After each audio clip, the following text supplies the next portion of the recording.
வெண்முரசு. நீலம் 31. பகுதி 10. விழி. வாசிப்பது சந்தீப். அதிகாலையில் என் அரண்மனை அதிரக் கேட்டு விழித்தேன்.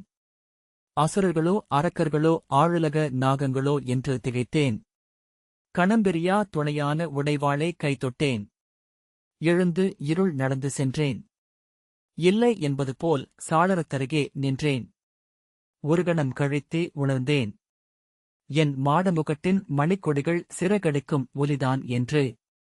களிகொண்ட பறவைகள் போல் சிறகடித்து கூவிக்கூர் நகம் கொண்ட கைகளால் என் மாளிகை முனைப்பற்றி வானிழுத்து ஏற முயன்றன அவை.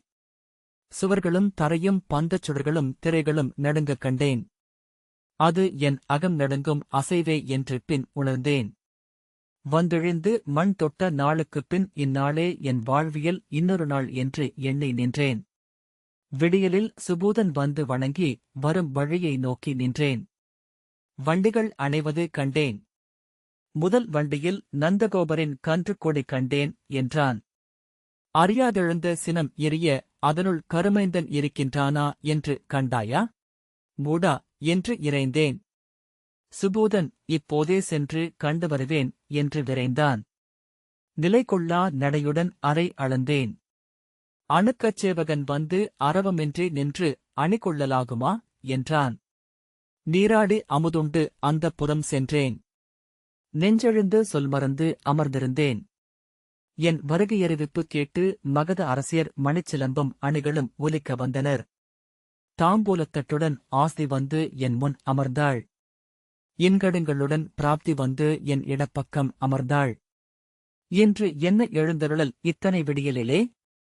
நேற்றிரவு தங்கள் தாழ்பட்ட தடம் இந்த தரை விட்டு அகலவில்லை என்றாள் ஆஸ்தி. என்றும் என் உளம் நிகழ்க்கும் அம்முகங்கள் வண்ணத் திரைப்பாவைகள் என வெறுமனே அசைந்தன. நெடுமூச்செறிந்து அவள் தந்த தாம்பூலத்தை தட்டி விலக்கி எழுந்து சாளரத்தருகே சென்று சரிந்தெழும் காலை ஒளி நோக்கி நின்றேன். என்னதான் எண்ணுகிறது என் நெஞ்சம்? அச்சமேதுமில்லை. ஐயமும் சற்றுமில்லை. மிச்சமில்லை என்று தோட்டு எரித்துச் சென்ற பின்னும் எச்சமென்றே எஞ்சுகிறது என் அகமெழுந்தவை எல்லாம். இச்சகத்தில் உள்ளதெல்லாம் என்னுள் எப்பொருளும் கொள்ளவில்லை. என்னவென்று மயங்குகிறேன்? தாழ்த்திறக்கும் தருணம். அறியாத வாயிலொன்றின் இருள் அவிழும் ஆருங்கணம். என் ஊழ்திறந்து வைத்து ஒரு சொல்லின் பொருள் அறியவிருக்கிறேன். கரியன். என் பனைகளுக்கும் பழிகளுக்கும் அரியன். துயிலிலும் விழிப்பிலும் நான் எண்ணும் அடியன். பீலிக்குழல் முடியன். என் குலப்பெயர் சூடும் மைந்தன். என் விழியின்னும் தீண்டாத முகத்தன். மெல்ல அருகணைந்து என் தோழனைத்து நந்தர்குடி சிறுமைந்தன் வந்தணையும் நேரம் எது என்றாள் ஆஸ்தி. அவள் விழிநோக்கி எவன் என்றேன். குரல் கனிந்து தேவகி மைந்தன் என்றார். தேவரும் விரும்பும் நீலன் என்றார். நகருள்ள பெண்களெல்லாம் அவன் எழில்காண ஏங்கி வாயில் நிறைத்திருக்கின்றார்கள் என்றாள் பிராப்தி. முகம் நெகிழ்ந்து நெஞ்சம் ஊறிக்கனத்து இடை ஒசிந்து ஆஸ்தி அரண்மனையில் எவரும் நேற்றிரவு துயிலவில்லை. அவன் மணி நிறத்தழகும் அவன் சூடும் மயிர்பேலி அழகும் இடையணிந்த பொற்பட்டழகும் கழல் கொண்ட தாளழகும் சொல்லி சொல்லி விடிய வைத்தார் என்றாள். வெங்குருதி தலைக்கேற கைதூக்கி பின் அவர் விழிநோக்கி மெல்ல அடங்கி செல்லுங்கள் உள்ளே. இனி இங்கு எவரும் நிற்கலாகாது என்றேன். கால் தளர்ந்து மஞ்சத்தில் அமர்ந்து கையில் தலை சாய்த்து கண்மூடிக் கொண்டேன். நீல ஒளி நெளியும் நதியொன்று ஓடும் விழிப்பரப்புக்குள் நின்று சுழன்றெழுந்த நீலக்குழலோசை கேட்டேன். வியர்த்து எழுந்து விதிர்த்து நின்று அருகமைந்த மரக்கிளையின் குயில் அது என்று உணர்ந்தேன். எங்கிருக்கிறேன் நான்? என்னவென்று எஞ்சுகிறேன்? சென்றடைந்த தொலைவெல்லாம் பின் திரும்பி நடக்கிறேனா? வென்றடைந்ததெல்லாம் வீணென்று உணர்கிறேனா? இங்கிருக்கும் இவன் யார்? கம்சனென்று பெயர் கொண்டு கள்ளம் உளம் நிறைத்து வந்து நின்றிருப்பதுதான் என்ன? கிருதசோமன் வந்தெடுத்தான். வணங்கி முகம் தாழ்த்தி வில்விழவு கூட ஆயர் வண்டிகள் அணைந்து கொண்டிருக்கின்றன. நந்தன் மைந்தனுடன் அக்ரூரர் அரண் கடந்தார் என்றான். பெருமுரசு பரப்பை தொட்டது முழைக்கழி. ஆழ்கிணற்றில் அலை கொண்டது இருச்சுழி. ஒரு சொல்லும் சொல்லாமல் தோளாடை சுற்றி எழுந்தேன். அவர் அமைய அரண்மனை புறமாளிகை அளித்தேன். ஆவனவெல்லாம் செய்ய ஆணையும் இட்டேன் என்றான். தலையசைத்து விழிதிருப்பி என் மஞ்சத்தில் துணையிருந்த உடைவாளை நோக்கி தலை தாழ்த்தினேன்.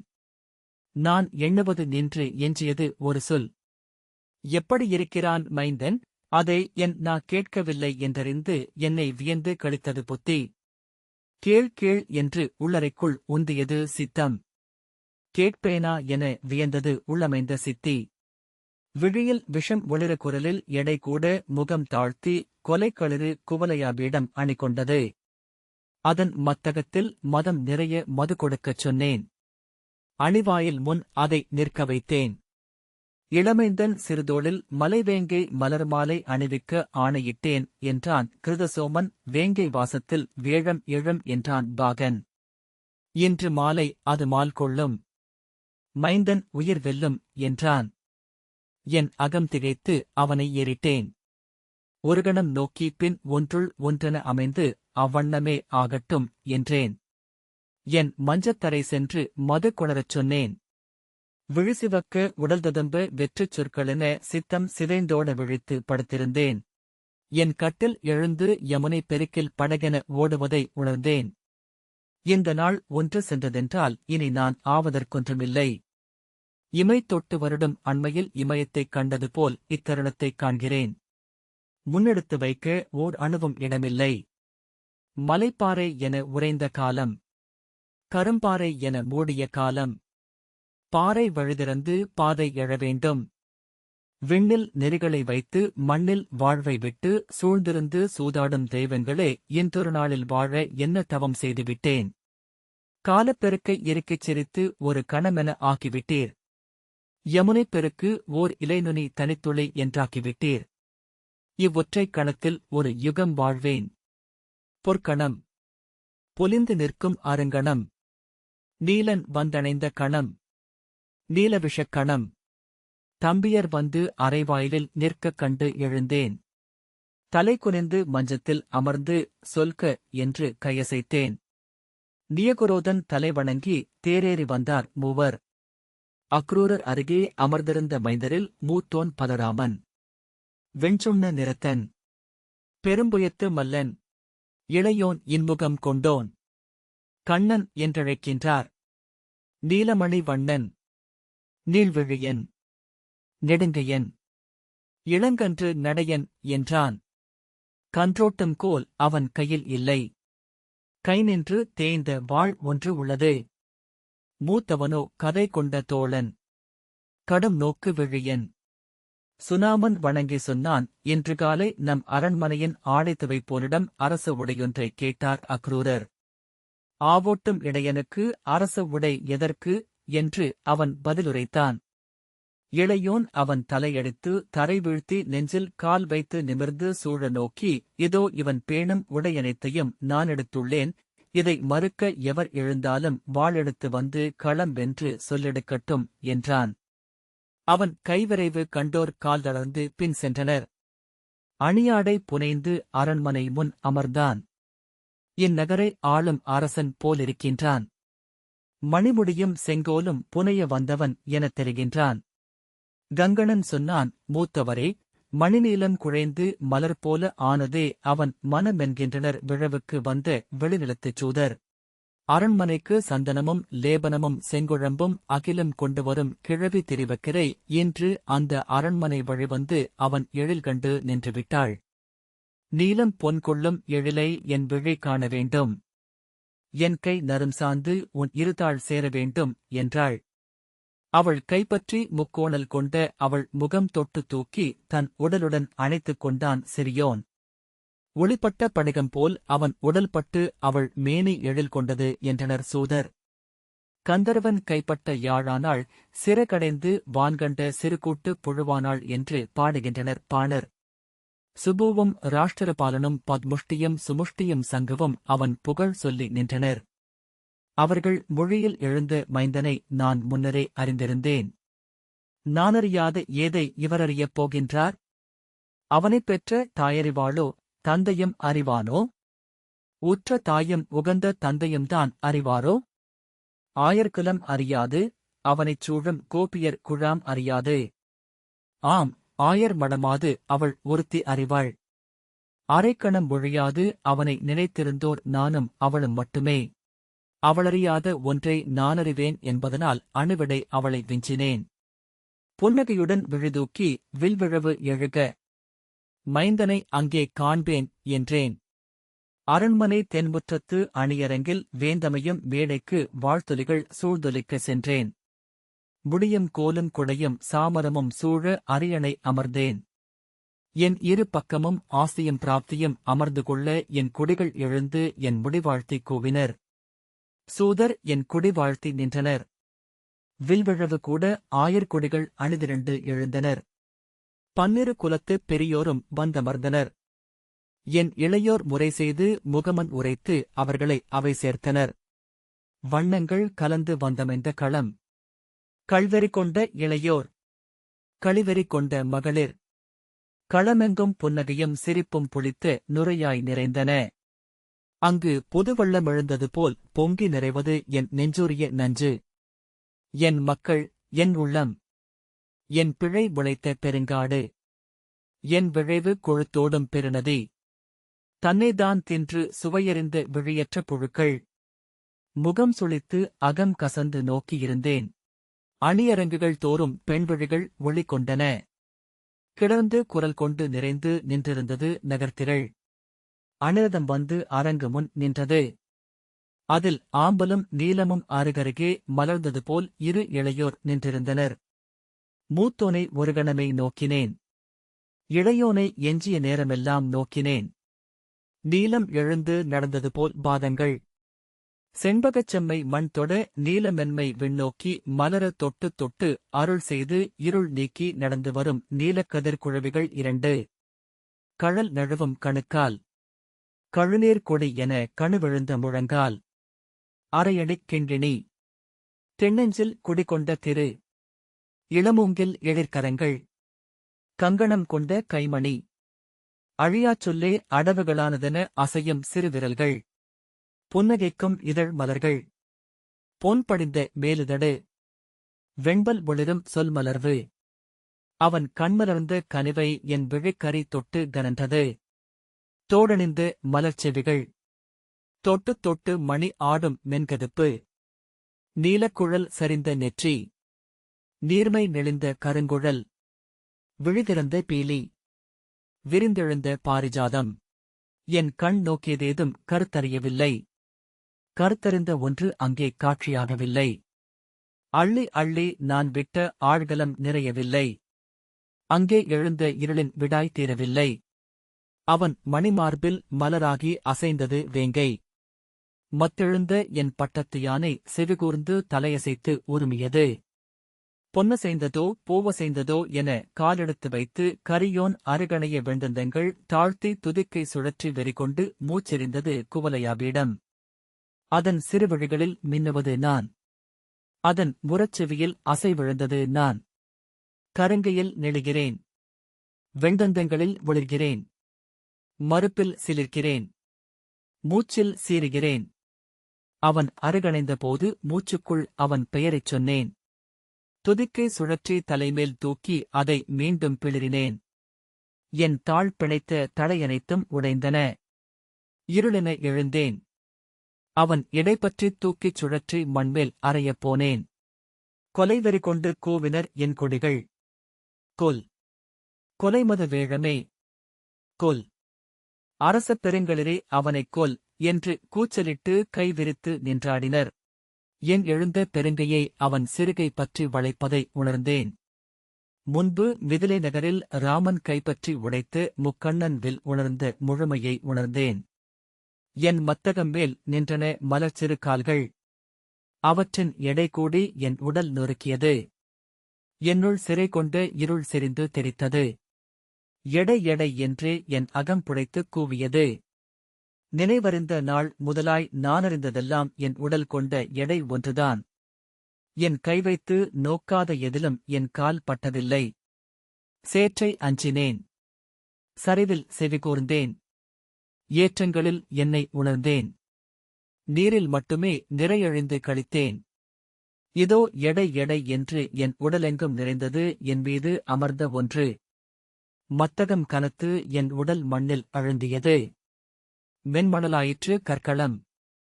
துதிக்கை சுழற்றி கூவினேன். தூக்கிய தந்தங்களை உலைத்தேன். கை சுழற்றி அக்கால் பற்ற முனைந்தேன். வெட்டவெளி துழாவி வீணாக மீண்டேன். என்மேல் நின்றிருப்பதென்ன? நீலவானா? மண்மகள் அறியும் அதன் மாளாச்சுமையா? குருதி உமிழ்ந்து இருக்குவையென சரிந்தேன். என்மேல் சரிந்து என் எடை விழுவதை உணர்ந்தேன். துடித்துச் சுழன்றமைந்த துதிக்கையில் தெரித்தது வெங்குருதி. நஞ்சுமுழும் நாகமென பீரிட்டு பரவியது. கலப்பையின் குழுவென நிலமழுந்திய நீள்தந்தங்கள் அசைவழிந்தன.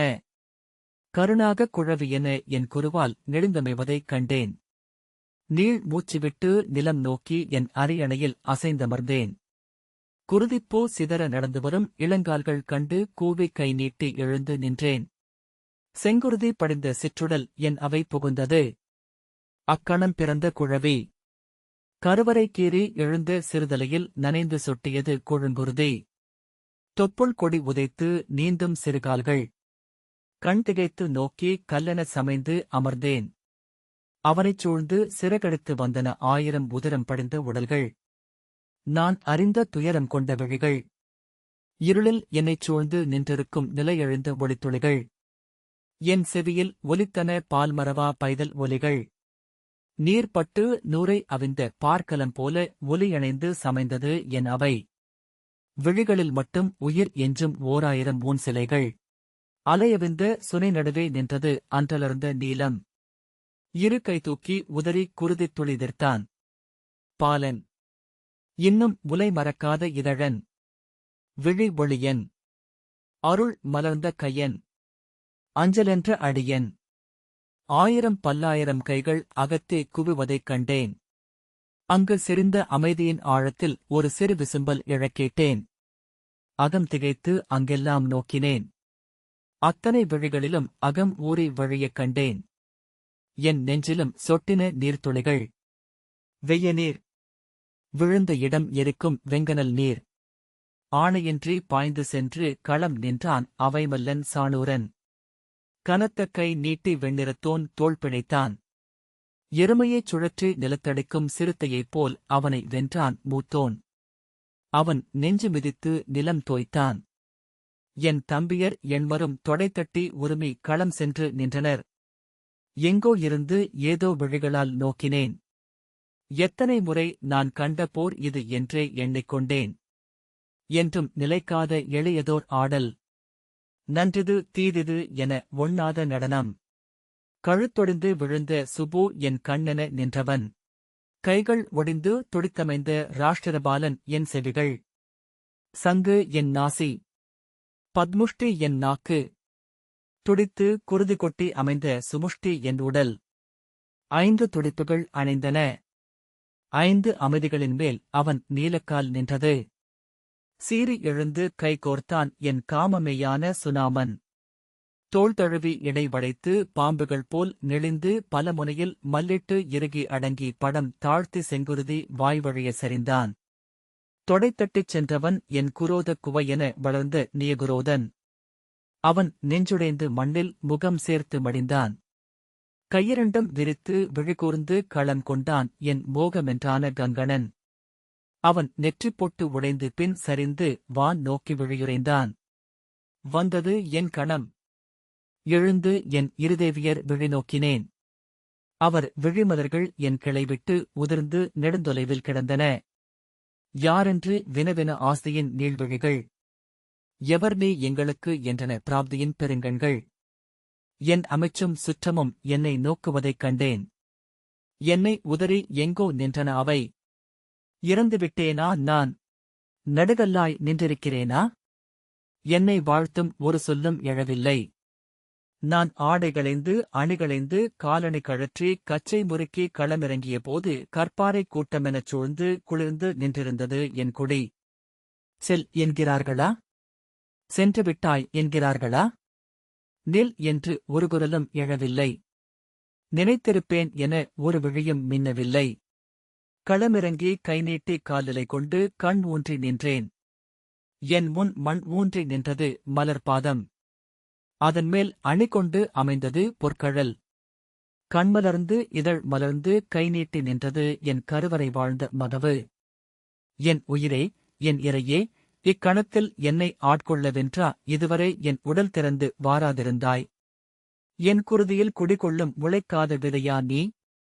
கண்ணீரில் நோன்பு கொண்டு என் குலமகள்கள் காத்திருந்த குழவிமுகம் நீதானா? கொஞ்ச அழைக்கும் கை, என் கழுத்து சுற்றி குளிரும் கொடி, என் மார்பப் நிறையும் அணி, செல்லச்சிறு கால்கள், என் சிரம் சூடும் ஒளிமணிகள், கங்கணம் ஒலிக்க கெண்கிளி சிரிக்க வந்து என்னை தழுவுக இளங்குருத்தே, என் இருளில் எழுக நீலச்சுடர் கதிரே, அள்ளி எடுத்து என் ஆவி சேர்த்து அணைத்தேன். 1000 யுகங்களில் நானறிந்த பிள்ளை கலையனைத்தும் வென்றேன். மென்கரம் இறுக்கியது என்னை, தோளில் பதிந்தது செவ்விதழ் முத்தம், செவிகளில் நிறைந்தது மூச்செழும் சத்தம். மூச்சென ஆயிற்று நறுங்குழல் மென்மணம். மென்மணம் இறுகிய நெஞ்சுடன் என்னைச் சூழ்ந்த நீலப்பெருக்கில் நீந்தித் திளைத்தேன். நீலமெனச் சுழித்தது ஒரு வேங்குழல் நாதம். குழலொழுகும் வழியில் நெடுந்தூரம் சென்றேன். இவ்வுலகம் இங்குள்ள அனைத்தும் எங்கோ என எஞ்ச நானும் இசையும் நிறைந்த வெளியில் நின்றேன். அங்கே கண்மலர்ந்தன விண்மீன்கள், சிறைகெழுந்தன மேகக்குவைகள். ஒளி எழுந்தது, நீலம் திசை விரித்தது, சுழன்று விழுந்து மண்ணில் அரைப்பட்டது நெடுந்தொலைவில் எங்கோ என் தசையுடல். அதைச் சூழ்ந்து திகைத்து நின்றன என் குடியினர் சூடிய கண்கள். என் கால்கள் மண் நடந்த தொலைவை எல்லாம் மீள நடந்து கருவறையை அணுகின. கொண்ட மூச்சையெல்லாம் மீண்டும் காற்றுக்கே அளித்தன என் மூக்கும் வாயும். என் நா உரைத்த சொல்லெல்லாம் நெஞ்சுக்குள் மறைந்தன.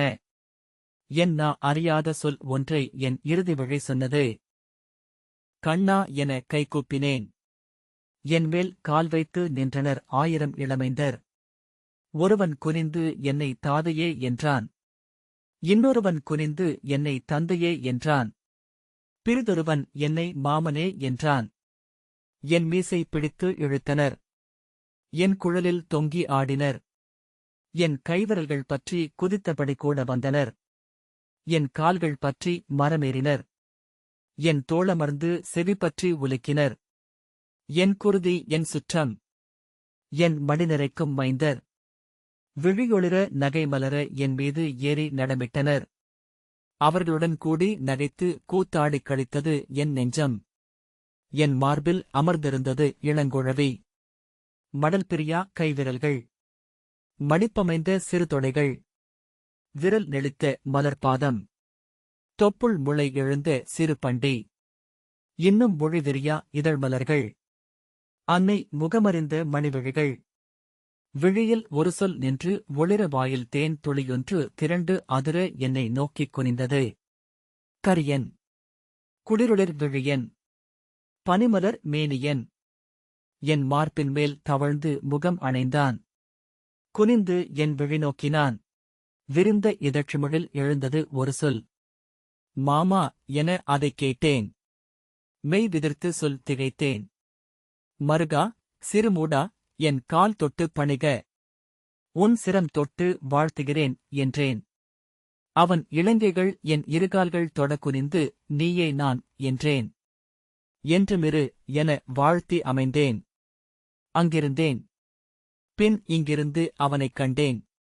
என் குடி சூழ்ந்த சபை அங்கு கொடுந்தெய்வம் நீங்கிய குலப்போசகர் போல் தளர்ந்து விழுவதைக் கண்டேன். விழிநீர் பெய்து விரித்த கைகளுடன் கண்ணா, கரியவனே, இனி உன் காலடியே அடைக்கலம் என அவர்கள் கூவுவதைக் கேட்டேன். என் கொடி பறந்த மதுராபுரி மணிமுகடுகள் புதுக்காற்றில் அசைந்தன. அணிமுரசும் சங்கும் மணிகளும் முழவுகளும் சேர்ந்தெழுந்து ஒலிக்க நகரம் தன்னைதான் வாழ்த்தி குரலெழுப்பியது. இந்த வாசிப்பை கேட்டதற்கு நன்றி.